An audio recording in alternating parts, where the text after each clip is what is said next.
Hi, I'm Scott Paris, and we're bringing music back to the people with Random Acts of...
necessarily so.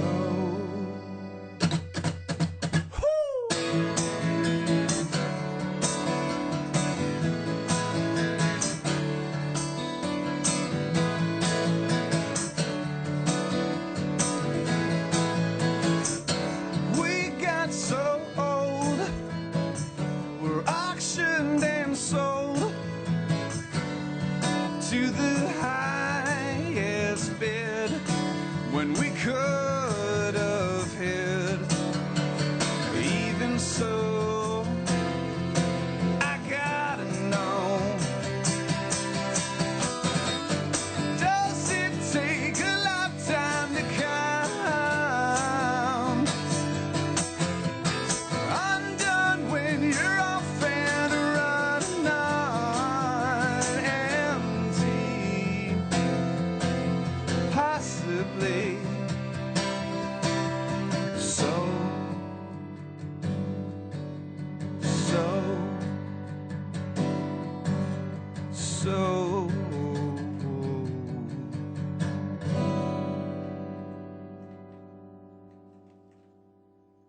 Hi, I'm Henry J. We're back from Nashville, back into Canton, Ohio, and we're here with Scott Paris from Canton, Ohio. How you doing, Scott?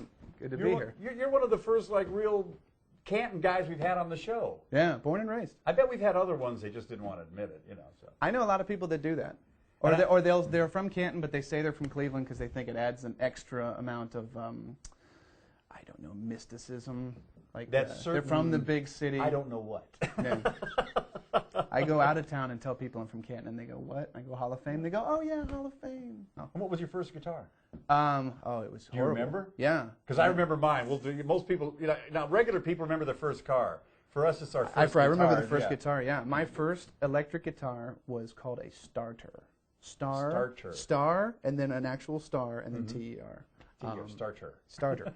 And I had a hand-me-down amp that was a trainer, T-R-A-Y. Now, those were good amps. Right, though. but I had a starter and a trainer. Oh. You know what I mean? Yeah. You're pretty funny for a 10-year-old kid. Yeah. I had no idea. I just went, oh, wow, this looks really bad. Now, how did it sound okay? No. Oh, the guitar, okay. the guitar had horrible action. The amp sounded great. The trainers are great. No, yeah, the amp, I wish amps. I still had it. It sounded great. But because I started out with an acoustic, right. Had no brand name on it, sure. And only 2 tuning pegs. So I had to like buy the tuning pegs. So it wasn't even a bass. It was $5 though. I was gonna say it wasn't even. It was a 6-string. Yeah. I just had to get the, or I didn't know enough, and it was a bass. But yeah, and I had to buy the tuning pegs and all that. And, and my nephew is learning to play guitar. He lives down in Houston. So I said, "You have a Yamaha guitar. What kind of strings do you have on that?" And he says, he told me what brand they were, and he says, "They're really great. They've been on here for 2 years." Oh. And I said, "Darren," I said, "after 3 or 6 months, you got to change your strings." Yeah. And I remember when I was that age, I would like, if a string would break, I would twist it together with pliers. Oh no! Well, I've always heard that you could take strings off and boil them. Have you ever heard that? They're delicious. Yeah. They go great with an Alfredo. Oh yeah, it's very No, spicy. I've always heard, and it might just be bass strings. It might be the thicker strings, but you know, because those are more expensive. I always heard that you could, before they break, you could take them off and boil them, and it would get some of the film, the residue, whatever ends up corroding them to the point of breaking others. Usually by that point, you know, they actually do make a good soup. so much road crud on them. That, you had a bouillon cube and yeah, a little chicken broth, you know, frog leg some spices in there. It'll be fabulous. Yeah, yeah. Now, cilantro. I noticed on your tunes, all the titles are long, and you said there's a method to your madness. It's appeal.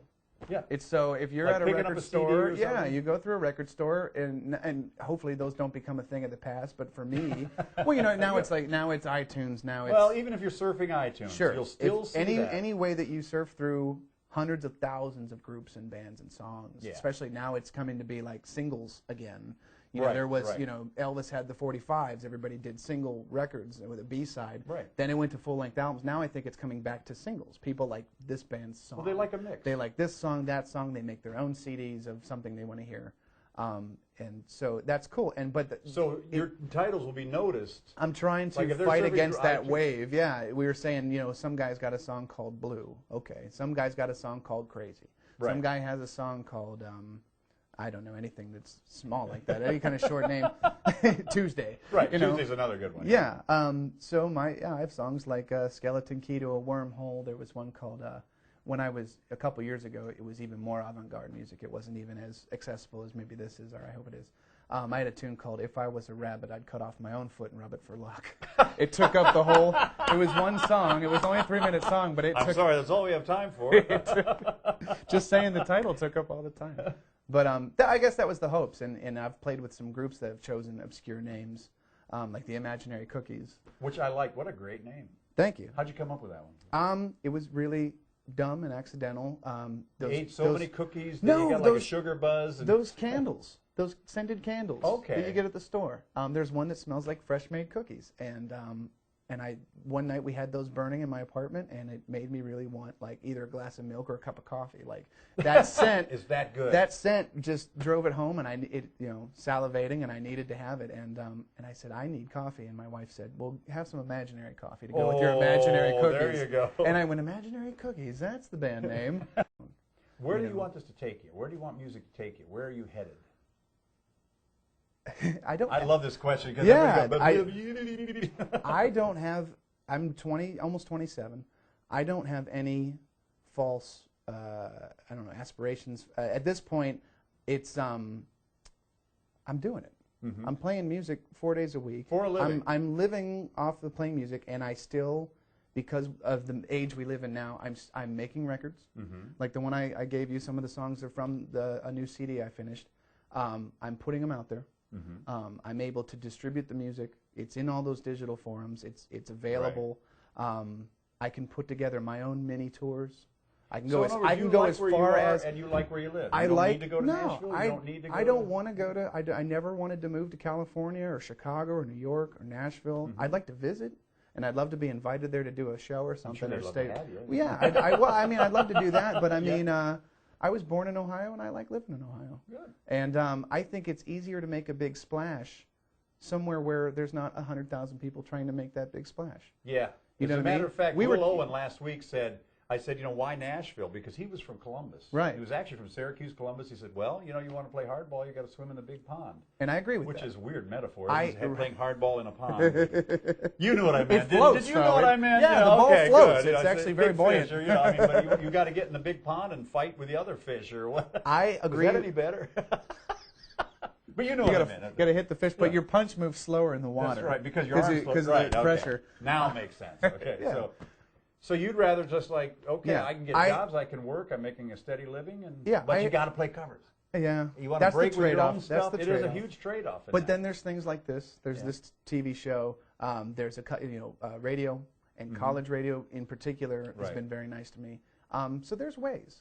So you keep doing it, right? Well, I think with the internet now, you can be your own label, and I think the internet leveled the playing field. I think it did. Anyone in a good can way. release a song worldwide. Yeah. Whether they listen to it or not, that's a different game. Promo is the hard part, but you worldwide. get your fair chance to get it out there. Absolutely. I don't have to wait for a label to knock on my door. For the last couple of years, I've been waiting for 35 years. Yeah. You put it out yourself, and maybe people like it, maybe they don't. But that's what would have happened on a label. I've talked to enough guys that really did get even to the indie status, got their budget, made their record, and then it got shelved. Yeah. They have the right to shelve your record and never put it out. Never put it out. And that's their discretion. And if they think that by the time you've finished your album, if they think that that genre, that trend is past, they'll sit on it. They'll sit on your record and it never goes out, and then you owe them that money that they gave you. Because I think a label's like a bank. Your advance money is like a loan. Getting signed is like you get approved. Right, and then they want all that back plus interest. People don't get that. They think that this label is just going to scoop you up from obscurity and just nestle you down. No, I mean, it's to an extent, sure, they help you perfect your craft. Kenny Rogers said it. He said that when Something's Burning came out, he had a #1 hit, and they owed the record company $300,000. Yeah. So it's you know, it's not this big glamour thing. No, it's really not. And you know, when Nirvana blew up, Kurt was still living, you know, almost homeless or whatever. I've heard that. And there's so many musicians that have that same story of all genres. I mean, they want their money back. They'll, you know, I mean, that's if what I they got do. a contract today, which is really unlikely, but if I did, you know, it's like I would use all the money for like in an investment and then do all the tracks myself. And when that's part of it too. Yeah. I record at home. Sometimes you Even sacrifice. Nashville, almost all the guys, home even studios. the big shot guys that I talked to, well, either went to somebody's home studio. Right. Everything was, I went to this house, that house, instead of this studio and that studio. Sure. So I love Mix and match where they like to do parts. Yeah. I love that about digital. You don't have to drag a reel-to-reel machine. You don't have to drag an ADAT tape even. You can take your laptop. You can take and there's your cuts. Yeah, we'll take like the laptop and edit these shows on the road. You know, so, I mean, absolutely. I still like to use an acoustically tuned studio for drums, sometimes vocals. But yeah, if I'm doing keyboards, guitars, something that plugs in, direct inject something, stuff, you just run it directly in, and you have all the time in the world to work on it. You're not on a tight budget. Yeah. Now, where do people find your music? Since you're selling your music online and direct, where do they find? How can they buy your songs? I have a MySpace page. It's myspace.com/Scott Paris, SCOTTPARIS, just like France. Like we were talking about I have trouble buying pizzas and stuff sometimes. People don't believe my name is Paris. I didn't. He thought it was a stage name. There's also ScottParisOnline.com. That's just, you know, tour dates, where to get stuff. I use CD Baby. Good. That's my distributor, so you can get copies of the CD through them. They're the ones that send it to iTunes and anything like that. And I do all those digital Rhapsody, Napster. I can't list. There's so many now. Every day there's new ones. Well, thanks for being on the show. Thank I you so absolutely much. appreciate it. And Thank come you back very and much. see us soon. Write more stuff. I will every day. Write more music. And learn how to play music. Billions of dollars have been spent on cancer research. Now doctors have a way to help prevent cancer and improve survival. It also protects against heart disease and diabetes without a prescription. Fruits, vegetables, beans, grains, and other high-fiber vegetarian foods can help reduce the risk of certain cancers and may improve survival. For a free booklet, call 866-906-WELL.